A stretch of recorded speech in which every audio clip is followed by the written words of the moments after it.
We're joined in the studio by Tal Elovits, former director of the Labour Party faction and political commentator here for us. Thanks for being with us, Tal. Thank you for having me. I want to start with some of the latest now. I think anybody who's at least peeked into the situation here in Israel knows that this government is hanging by a thread. If there even is a thread anymore, I'm not sure. But the Ram Party chairman, Mansour Abbas, just today, I mean, he's been a critical piece of this whole puzzle. Basically said it sounds like we're headed to elections, or I should say maybe seems to be warning against elections. Where do you think, how soon is that likely to happen? The big question. Yeah, the big question is soon and how it can be formed, the new elections. But I think that the coalition has lost its majority, and it's a big problem to be with a minority government in a parliamentarian system. You have 5 different individuals that are not acting like the party line discipline. And I think Mansour Abbas is expressing both the fear of this coalition that we are heading to elections and the faith that he has in the ability of this coalition to keep on going. Now, we do see it's very difficult. Yeah, they don't have the majority to run the agenda. They lose in votes, and it's been very hard to see how they can avoid a new elections. Yeah, and certainly no legislation with any prospect of moving forward, all but broken at this point. I want to bring in Yair Lapid, foreign minister right now, alternate prime minister. Is he the big loser in this situation? I mean, he's the guy, when they put this whole thing together a year ago, that was sitting on the most seats in Parliament. This was, in a way, his baby, his creation. You could argue even his prime minister that he put into place here to sort of make this whole thing start, at least. He has that sort of second half rotation. I want to remind our viewers. Doesn't look likely we're going to get there right now. Is he the loser, possibly, in this whole scenario? Some might seem like this. I won't seem like this. I don't see Lapid as a loser in this case. I think Lapid has done things that we normally don't see from politicians. You know, put away their own ambitions and giving the floor to Naftali Bennett to head the prime minister position and to form this government. I know that he's very hoping, and the staff around him very hoping to come to the prime minister office. Yeah. But at the end of the day, I don't think he loses. I think he fulfill what he promised in the campaign, and is to be part of replacing government, as such as like the other left parties have promised to be part of replacement government, and it is. Unfortunately, it's we see the end of days apparently. I mean, I'd argue though on the flip side of that, a year in, they've already outlasted a lot of predictions that what they had a year ago coming in, that it would only be a matter of months. Bear in mind that they didn't have the majority of 61 in their own formation day. Yeah, it was voted by 60 to 59 because already one MK have decided not to vote according to the party line discipline. So it was already from the beginning. But now we see a continuity in this battle for majority from the beginning of this session a month and a half ago. And it doesn't seem like it's going to stop. So at the end of the day, one needs to ask himself, why do we hold this coalition? And isn't it better to reshape the political map, reshape the actors, and to go to new elections? I'd be remiss if I don't bring up this staunch opposition. I mean, they have drawn the line more than any opposition in my political memory here, that they will not cooperate, go along with anything coming out of this coalition. Basically, all hands on deck to topple the government right now. What's your read on their positioning right now, led by Netanyahu?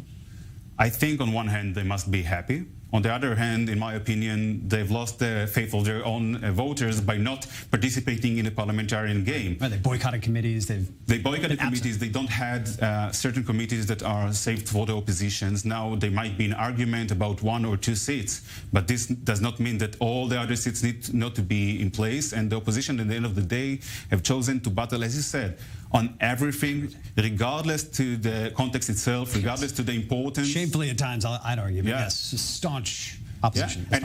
And they took the fact that some sections in the statutes of the Knesset allow to have long debates and hours on hours on certain laws. It's all been according to the rules. According to the rules, but delegitimize this government and not participating in the parliamentarian rule. I don't think that this is something that the opposition have done beforehand. Well, I want to jump into something else here, and as we love to do on this show, with big topics and the small here, our producer Mor Ellen hit the streets, this time in the central city of Rishon LeZion, to see just what people think about this eclectic government 1 year into its 4-year term, as it teeters on the brink of collapse, especially after it took so many elections to reach it. Here's our latest, more from the streets.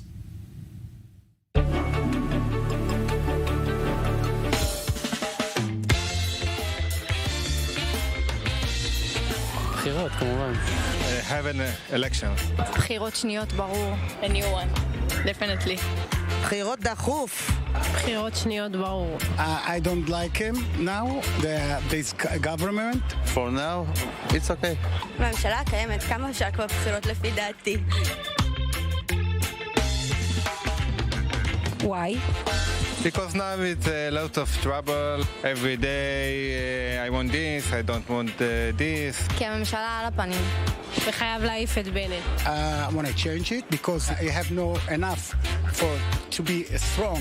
בגלל הכל עלה, כל המחירים עלו. כאילו, בואי, כל חצי שנה אנחנו הולכים לקלפי. אני מרגישה שאין כסף בכיס. עדיף שישאר, לראות מה הולך איתה, ואז אולי בחירות. כל המחירים בסופרמרקט רק לעשירים בלבד. בעוד 3 שנים? יש להם עוד 3 שנים. 3 שנים. We don't know what's going to be the new one. What is the new one? The new government. אני כבר כמה בחירות לא מצביע, אז אני חושב שקודם שיוכיחו את עצמם, ואז נראה אם כדאי בכלל להצביע עליהם או לא. The new government, we don't know yet what it's going to be. If it will be, we decide then. Still with Tal, I want to get your thoughts. I mean, this is Rishon LeZion, you point out, I believe, the 4th biggest city in the country here. So you get a wide perspective here. We saw basically all the reasons, I think, put forward there about why or why not this should continue or not. Looking at the electorate, the people of Israel, as, again, these elections loom, has anything changed since the last elections? Are we looking at the same landscape still?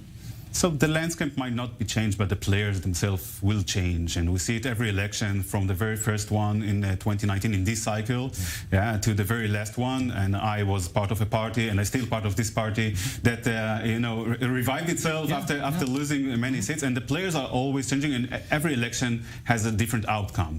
Now, the question that people need to ask themselves is how they wish to see those new elections form and which players they wish to see them. And right now, we don't see new players coming. Maybe Eisenkot is right there on the lines, but no new players. Right now, right. And it's interesting to see how at the end of the day in the ballots, I don't look at the polls right now and think those will be the results. They will have a campaign. Is a situation like this ripe for a newcomer? I mean, again, you don't really see any. You mentioned Eisenkot, but is this ripe for a newcomer, or is this just kind of, you got what you got right now, leadership? You know, politicians and logics not always works together. So it takes a certain kind of personality to put yourself in front and to say, I want to lead. Absolutely. And so it's very hard to know when's the right time.